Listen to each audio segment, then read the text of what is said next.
حضرت زید بن حارثہ رضی اللہ تعالیٰ عنہ غلام ہیں، مکی دور ہے، ان کے والد اور چچا تلاش کرتے ہوئے مکے پہنچے، پتہ چلا کہ رسول اللہ کی بارگاہ میں ان کے بیٹے زید بطور غلام رہ رہے ہیں۔ مومنین محسنہ اسلام حضرت سیدہ خدیجہ الکبریٰ رضی اللہ تعالی عنہا یہ ان کے غلام تھے، انہوں نے حضور کی بارگاہ میں پیش کر دیے۔ اب حضرت زید کے والد چچا ڈھونڈتے ہوئے مکے آئے، حضور کی بارگاہ میں حاضر ہوئے، یا رسول اللہ ہمارا بیٹا زید آپ کے پاس غلام ہے، تو ہم اسے واپس لینے آئے ہیں، اس کی ماں بڑا تڑپتی ہے اس کے لیے، ہم اس کے بغیر رہ نہیں سکتے، یہ ہمارا بیٹا ہے، ہمارے ارمانوں محبتوں کا آرزوؤں کا مرکز ہے، یا رسول اللہ یہ واپس کر دیں، ہم اپنے بیٹے کو لے جائیں۔ میرے آقا کریم نے فرمایا کہ میری طرف سے اجازت ہے، اگر زید جاتا ہے تو اسے اپنے ساتھ لے جاؤ، میری طرف سے اجازت ہے، زید سے پوچھ لو کہ وہ بھی تمہارے ساتھ جانا چاہتا ہے یا نہیں۔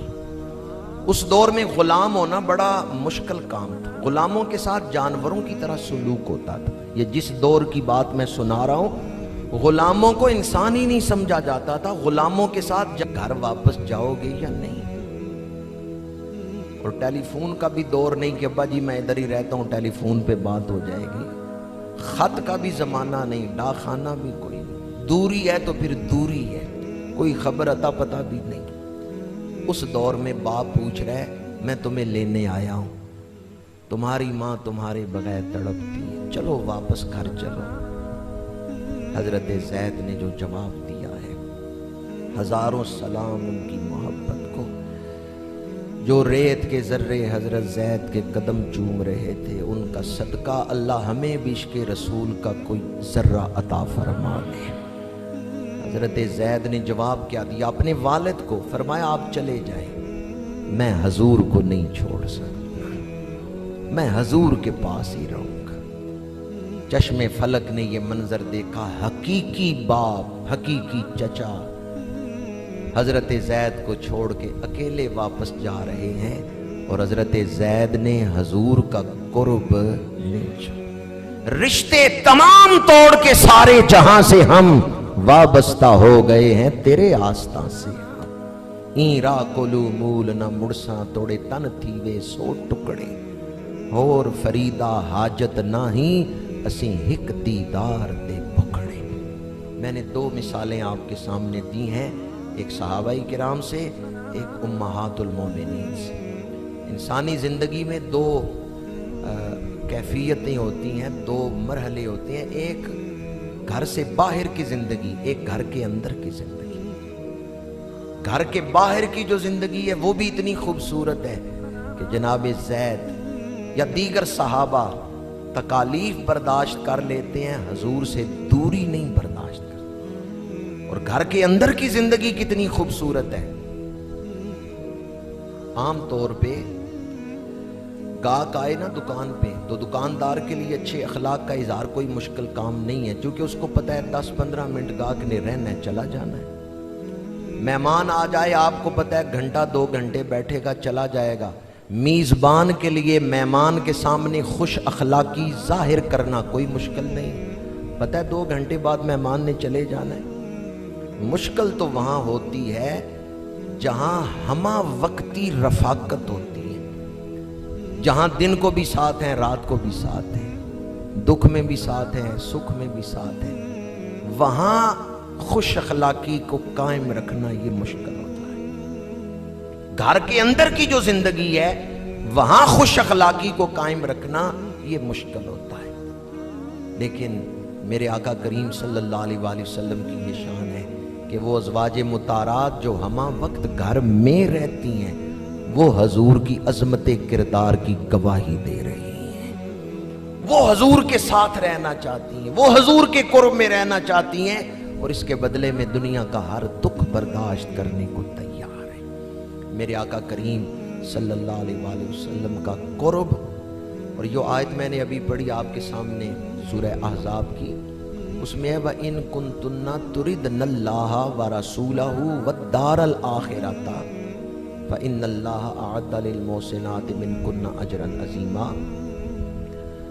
ازواج مطہرات سے فرمایا اگر تم اللہ کو چاہتی ہو، اللہ کے رسول کو چاہتی ہو اور آخرت کو چاہتی ہو، اب رہنا حضور کے پاس ہے، رہنا حضور کی خدمت میں ہے، فیصلہ صرف حضور کے قرب کا کرنا ہے۔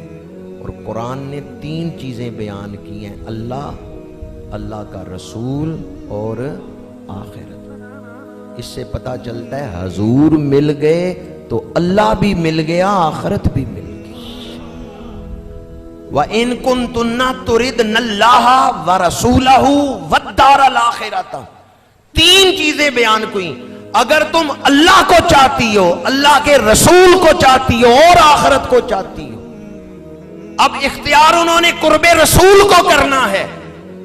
دنیا کی آرائش زینت اس کو چھوڑ کے قناعت اختیار کر کے قرب رسول میں رہنا ہے، اور اس کے بدلے مل کیا رہا ہے؟ اللہ مل رہا ہے، آخرت سنور رہی ہے، مل گئے مصطفیٰ، اور کیا چاہیے؟ فضل رب العلا، اور کیا چاہیے؟ جسے حضور مل گئے اسے سب کچھ مل گیا۔ با مصطفیٰ بے رساں خے شرا کے دی ہما اوست، اگر با او نہ رسیدی تمام بو لہا بیست۔ گفتگو کو سمیٹ رہا ہوں، ثم لتسألن یومئذ عن النعیم۔ شریعت کا ہر حکم اللہ کی نعمت ہے، اور حضور کی ہر سنت اللہ کی نعمت ہے، حضور کی ہر ادا اللہ کی نعمت ہے۔ جب کبھی آپ زندگی میں حضور کی سنت کو چھوڑیں یا اللہ کے حکم کو توڑیں تو یہ بات ذہن میں رکھیں کہ آپ نعمت چھوڑ کے عذاب کو دعوت دے رہے ہیں، آپ سکون کو چھوڑ کے بے چینی کو دعوت دے رہے ہیں۔ حقیقت یہ ہے چاہے آپ ساری زندگی ریسرچ کرتے رہیں، تحقیق کرتے رہیں، نتیجہ یہی نکلے گا سچی لازوال کامیابی ہے تو قرب رسول میں ہے۔ اور قرب رسول کا آسان راستہ درود شریف ہے۔ درود شریف قرب رسول کا سب سے آسان راستہ ہے اور مجرب وظیفہ ہے، یقینی وظیفہ ہے۔ جس طرح حضور کے قرب کے لیے صحابہ نے قربانیاں دیں، حضور کے قرب کے لیے امہات المومنین نے وہ جو مشکل مرحلہ تھا آزمائش کا، اس میں قرب رسول کو اختیار کیا۔ آج میں اور آپ بھی آزمائش میں ہیں، ایک طرف دنیا کی مصروفیات ہیں، ایک طرف درود شریف ہے۔ اگر آپ درود شریف کی پرواہ ہی نہ کریں اور دنیا کی مصروفیات کو ہی اختیار کریں تو پھر آپ نے عشق کے امتحان میں، محبت رسول کے امتحان میں ایک نعمت کو چھوڑ کر ناقدری کی ہے۔ درود شریف بہت بڑی نعمت ہے۔ کوئی بھی پریشانی ہو یا کوئی بھی زندگی کا مرحلہ ہو، درود شریف اس میں آسانیاں پیدا کرتا ہے۔ عجیب فیض ہے آقا آپ کی محبت کا، درود آپ پہ پڑھوں اور خود سنور جاؤں۔ جہاں پہ ذکر خیر الانام ہوتا ہے عنایتوں کا وہیں اہتمام ہوتا ہے، فراز عرش سے ہوتا ہے رحمتوں کا نزول، جہاں نبی پہ درود و سلام ہوتا ہے۔ بڑی پیاری بات میرے ذہن میں ہے لیکن بیان کرنے کے لیے موضوع الفاظ نہیں مل رہے۔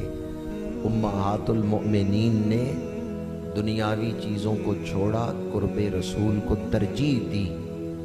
آپ اگر کسی وقت چاہیں کہ آئیں کچھ وقت حضور کی محفل میں گزاریں تو درود شریف پڑھنے کے لیے بیٹھ جائیں۔ یہ سمجھیں کہ درود شریف وصل رسول کا زینہ ہے۔ جو حضوری کی کیفیت میں ڈوب کے درود شریف پڑھے گا، دنیا کے کسی کونے میں بیٹھ کے درود شریف پڑھے،